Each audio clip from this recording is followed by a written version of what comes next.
देखो, आज की क्लास को शुरू करने से पहले जो लोग मेरे इस YouTube चैनल पर नए जुड़े हैं उनसे मेरी ये रिक्वेस्ट है कि वो मुझे मेरे चैनल को इसको सब्सक्राइब करें और आगे शेयर भी करें, ताकि आपको कंपाइल्ड वे में जो है सभी जो है आपकी जो सब्जेक्ट है SST उसके जो वीडियोस है कंपाइल्ड वे में मिल सके। तो चलिए शुरू करते हैं।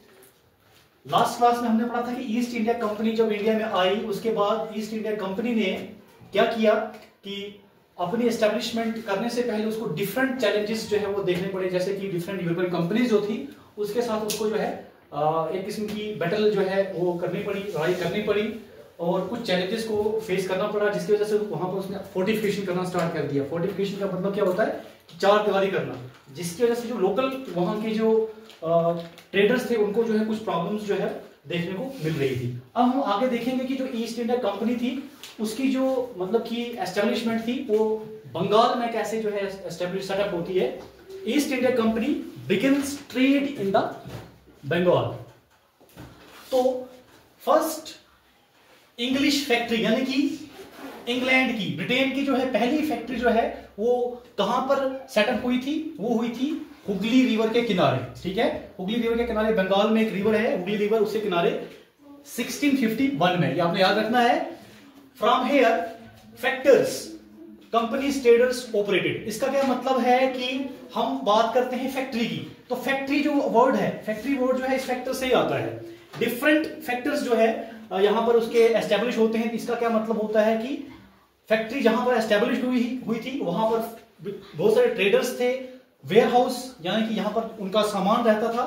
ठीक है, तो फैक्टर्स की जब हम बात करते हैं, फैक्टर्स का मतलब क्या होता है कि जहां पर कोई फैक्ट्री एस्टेब्लिश होती है, जैसे लैंड, लेबर, कैपिटल, ठीक है, या वेयर हाउस, तो इसी फैक्टर वर्ड से ही जो है वर्ड फैक्ट्री निकलता है। ठीक है, तो अगर आपको हमें कोई पूछे कि फैक्ट्री के वर्ड कहां से बना है तो ये ब्रिटिशर्स के टाइम से ही बना है। फैक्ट्री, फैक्टर्स से फैक्ट्री। तो factory had a warehouse and offices, मतलब कि जहां पर वो फैक्ट्री एस्टेब्लिश हुई उसके सराउंडिंग्स में जो है तो उनके बहुत सारे जो है हाउसेस बन चुके थे, वेयर हाउसेस बन चुके थे, सामान रखने के लिए चीजें बन चुकी थी और वहां पर जो उनके ऑफिशियल्स थे वो भी वहां पर बैठते थे।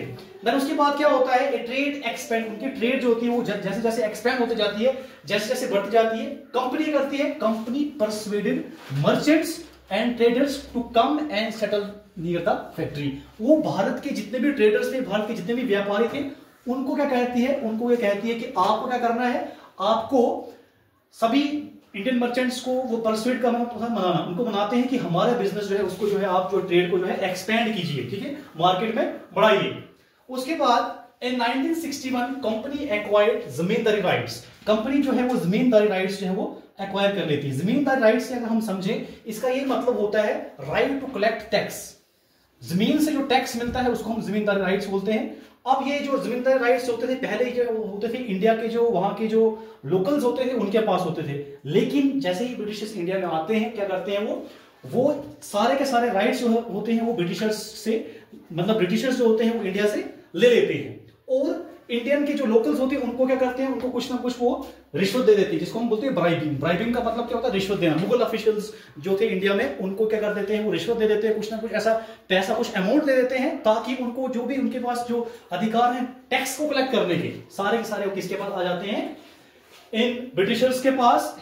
कुछ जगहों के यहां पर नाम लिखे गए हैं, जैसे कि सातुनिथि, गोविंदापुर एंड कालिकाता। कालिकाता जो है बाद में इसका नाम जो है आज जो है कोलकाता बन चुका है, पहले इसका नाम कैलकाटा था, उसके बाद जो है कोलकाता बन गया है। तो इन सब एरियाज में हम देखते हैं कि ब्रिटिशर्स ने जो है लोकल्स से, जो है इंडिया के लोकल्स जो थे उनसे जो है जमींदारी राइट्स ले लिए, ताकि वो जो है आहिस्ता आहिस्ता अपनी नींव जो है इंडिया में स्थापित कर सकें। उसके बाद company officials persuaded Mughal empire. Mughal empire को भी जो है, औरंगजेब को भी वो मनाते हैं, किस बात के लिए मनाते हैं कि टू इशू ए फरमान।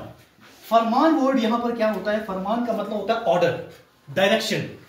ये उसको मनाते हैं कि आप एक डायरेक्शन दीजिए, आप एक वोट, एक किस्म का एक ऑर्डर निकालिए, जिसमें कि क्या होगा कि उनके बेहतरी के लिए, ब्रिटिशर्स के फेवर में है ऑर्डर निकले। उस ऑर्डर में क्या होगा, guaranteeing company the right to trade duty free. इसमें एक ऑर्डर निकाला जाएगा जिसमें कि ब्रिटिशर्स को क्या किया जाएगा, इस बात के लिए मतलब कि उनको मनाया जाएगा कि ब्रिटिशर्स इंडिया में आएंगे, ट्रेड करेंगे, लेकिन उनको किसी तरह का टैक्स नहीं दिया जाएगा। ठीक है, यहां देखा trade duty free. Trade duty free का मतलब क्या होता है कि ब्रिटिशर्स जो इंडिया में आएंगे उनको किसी तरह का कोई टैक्स नहीं, वो किसी तरह का टैक्स जो है इंडियंस को पे नहीं करेंगे, क्योंकि उनको जो है औरंगजेब के द्वारा जो है फरमान मिला हुआ है, ऑर्डर दिया हुआ है। ठीक है, आप मान सकते हो जैसे एक एग्रीमेंट होता है वैसे। इसी ऑर्डर के तहत this Farman continuously misused by the company officials.